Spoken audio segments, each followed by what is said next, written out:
My name's Naruta-Moya. I'm the project director of the Indigenous Digital Archive that is based out of the Museum of Indian Arts and Culture in Santa Fe, New Mexico. This is a collaborative project between the Museum of Indian Arts and Culture, the State Library Tribal Libraries Program, and the Indian Pueblo Cultural Center, which is a cultural center run by all the Pueblo tribes together. We are fortunate to have funding from the IMLS National Leadership Grant. We're in year 2 of our 3-year grant. And also we've been awarded Knight Foundation funding to help us prototype and cultivate our demos further with our test audiences. You can look at us right now. We started a rolling launch at last Indigenous Peoples Day in October. It's been important for us to get the materials live as soon as possible because our basic theme has been the tension of not having access to so much government records about things that happen to people in New Mexico. So we've been live as early as possible and working with people as we roll out the different technologies that enact our policies. This project actually comes out of what tribal constituents asked for. We had a new director come on to the Museum of Indian Arts and Culture, the first ever Native director of the state museum, and she held some listening sessions with tribal constituents, and one thing that people wanted was they wanted more information about them online from archival materials, and they wanted more training in archival education. So we formulated this project in responding to those needs and reached out to these partnerships to help spread the training, but then also to use this as an opportunity to create closer links between people and these 3 different institutions. This is most of our advisory panel and many of our technical advisory panel members at our very first kickoff meeting in Santa Fe.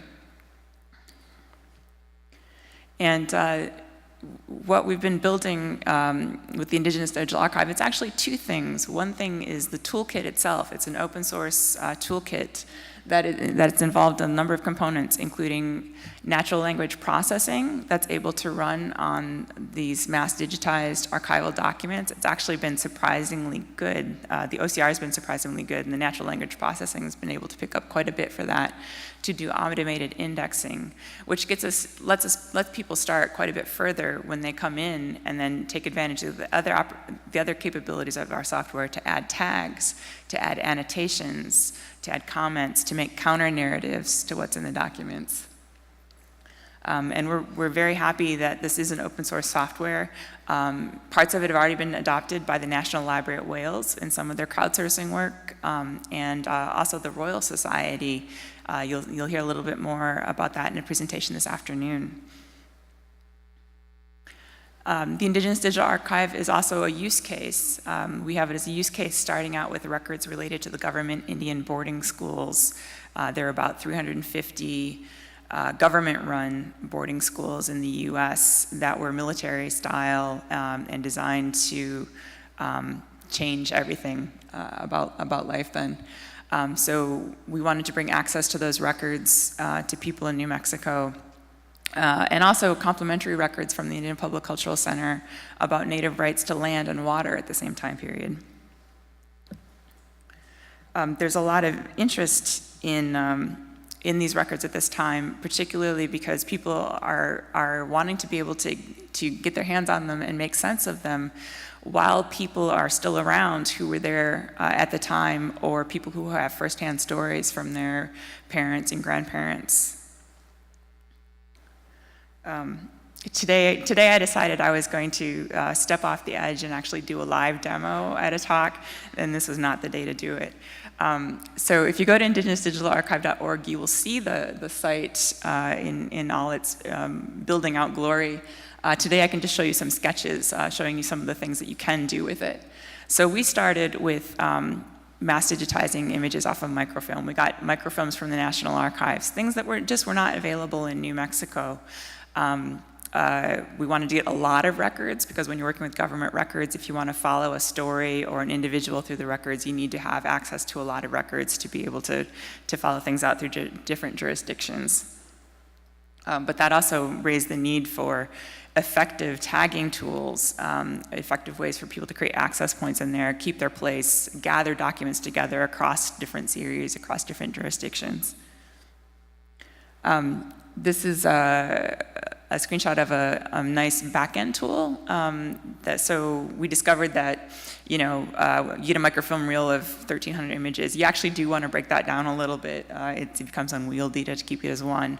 So this is a nice tool that just lets you grab a selection of images. You can see easily folders, targets. It's very easy to come in and inspect a document, so it's just a nice way to grab images and group them together and publish them out to the website. It's also good if we decided to use series that we might think have more sensitive information. It provides a good place for screening. We actually decided to use things that are public actions of public officials is part of our strategy.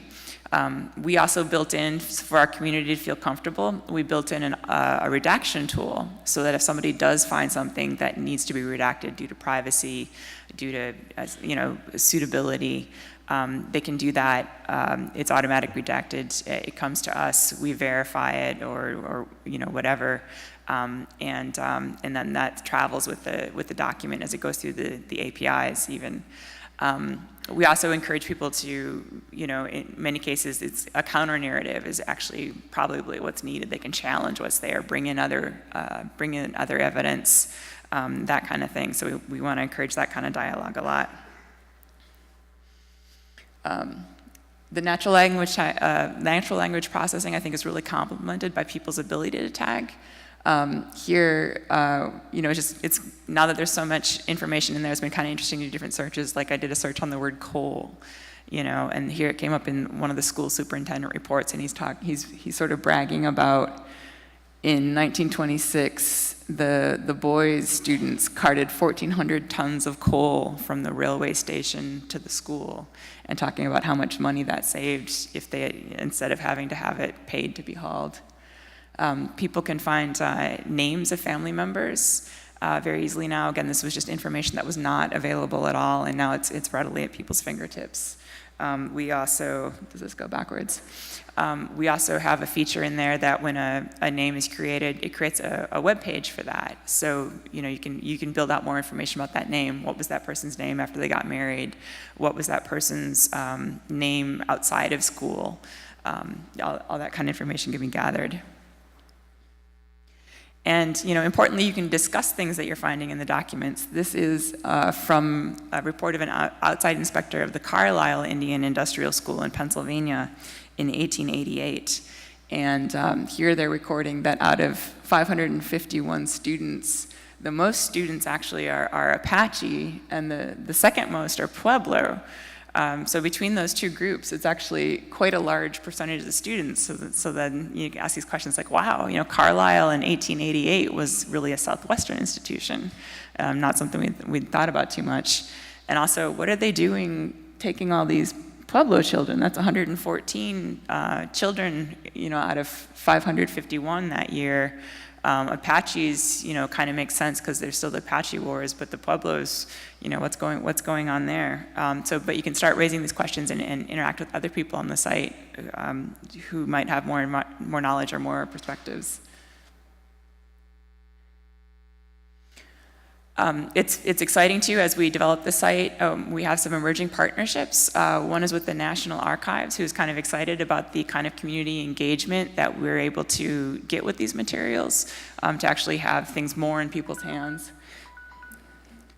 And another is with the American Philosophical Society Library in Philadelphia, Benjamin Franklin's institution. They have so much material on Native people, and so we're talking to them about, well, what if we can expose that as IIIF, and then we can combine it with the other material, make it more readily available in, for example, the Indigenous Digital Archive environment, where people can look at it with these other records and combine that information. We also just started our first group of IDA fellows. We thought it was really important, particularly in communities that have been historically underserved, for them to be able to make full use of digital knowledge tools, there needs to be support. There needs to be financial support, there needs to be technological support, there needs to be mentoring. So we're doing that with our first group of 6 fellows, are starting work. So if you come on into the site, and you can join them in exploring some of the records.